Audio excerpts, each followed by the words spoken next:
بسم الله الرحمن الرحيم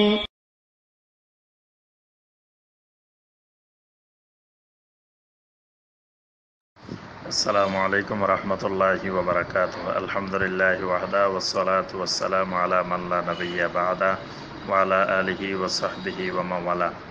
সম্মানিত ভাই সাংবাদিক মহিউদ্দিন আফজাল ভাই যে বিষয়টি জানতে চেয়েছেন, যে আমরা সমাজে দেখি যে রাসূলুল্লাহ সাল্লাল্লাহু আলাইহি ওয়াসাল্লাম আমাদেরকে যে দরুদ শিখাইলেন সেই দরুদ বাদ দিয়ে আমরা নিজেদের বানানো অনেক দরুদ আমরা পাঠ করে থাকি। ওই দরুদকে খুব মহব্বতের সাথে আগ্রহ ভরে পাঠ করি, অথচ আল্লাহ রসুল সাল্লাল্লাহু আলাইহি ওয়াসাল্লাম যেটি শিখাইলেন সেটির কোনো কদর করি না। তো দরুদের ইবাদত কি নবী সাল্লাল্লাহু আলাইহি ওয়াসাল্লাম যেভাবে শিখিয়েছেন সেইভাবে করতে হবে নাকি নিজেদের বানানো করলে চলবে? আর দ্বিতীয় আরেকটি বিষয়ে দৃষ্টি আকর্ষণ করেছেন, সেটি হলো আমাদের দেশে দেখা যায় সম্মিলিত জিকির, সম্মিলিত দরুদ পাঠ করতে দিয়ে বক্তা মাঝে মাঝে চা খাচ্ছেন। এটি কি আদবের খেলাপ কিনা বা সম্মিলিত জিকির বৈধ কিনা? যে ভাই আলহামদুলিল্লাহ, এখানে তিনটি বিষয় আমরা পেলাম। প্রথম বিষয় দরুদের বিষয়টি, দ্বিতীয় বিষয় হলো সম্মিলিত জিকির, তৃতীয় বিষয় হলো শ্রোতাদেরকে দিয়ে বক্তা এইভাবে চা পান করা, এটি বৈধ কিনা।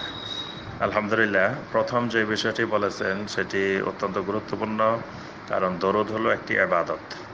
যে ইবাদতের ব্যাপারে আল্লাহ পাক কোরআনে কারিমে সূরা আল আহজাবে সরাসরি আয়াত আল্লাহ পাক কোরআনে কারিমে সরাসরি আয়াতে নাজিল করেছেন যে ইন্নাল্লাহা ওয়া মালাইকাতাহু ইউসাল্লুনা আলান নবী ইয়া আইয়ুহাল্লাযীনা আমানু সাল্লু আলাইহি ওয়া সাল্লিমু তাসলিমা, যে হে ঈমানদারগণ, তোমরা আমার নবীর উপরে দরুদ এবং সালাম পেশ করো।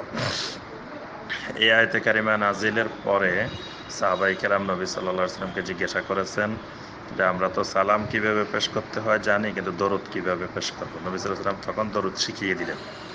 তো দরুদ একটি গুরুত্বপূর্ণ ইবাদত, আর প্রত্যেকটি ইবাদত আল্লাহ সুবহানাহু ওয়া তাআলার কাছে কবুল হওয়ার জন্য শর্ত হলো যে ইবাদতটি নবী সাল্লাল্লাহু আলাইহি ওয়াসাল্লামের সুন্নাহ অনুযায়ী হতে হবে, মুতাবাআতুস সুন্নাহ হতে হবে। আল্লাহ পাক কোরআনে কারিমে বলেছেন কুল ইন কুনতুম তুহিব্বুনাল্লাহা ফাত্তাবিউনি। সুতরাং আল্লাহর কোনো ইবাদত করতে হলে সেটি নবী সাল্লাল্লাহু আলাইহি ওয়াসাল্লামের ইত্তেবা করে, মুতাবা করে করতে হবে। তো নবী সাল্লাল্লাহু আলাইহি ওয়াসাল্লাম যে দরুদ শিখিয়েছেন, নবী সাল্লাল্লাহু আলাইহি ওয়াসাল্লামের মতো দরুদ না হইলে তাহলে অন্য কোনো দরুদ আল্লাহ সুবহানাহু ওয়া তাআলা কবুল করবেন না। আর আমাদের দেশে যে দরুদের কথা বলছেন, এগুলো তো দরুদ না, এগুলো হলো কবিতা। শেখ সাদী রহমতুল্লাহ আলাইহির কবিতা বা বিভিন্ন জনের বানানো কবিতা। তো কবিতা আর দরুদ তো এক জিনিস নয়। কবিতা এক জিনিস আর দরুদ এক জিনিস। সুতরাং কবিতার দরুদকে আমরা অনেক সময় মিলাই ফেলি। এলেম না থাকার কারণে, না জানার কারণে মানুষ কবিতাগুলোকে দরুদ মনে করে, কিন্তু দরুদ একটি গুরুত্বপূর্ণ ইবাদত, সেটি নবী সাল্লাল্লাহু আলাইহি ওয়াসাল্লামের তরিকায় অবশ্যই করতে হবে।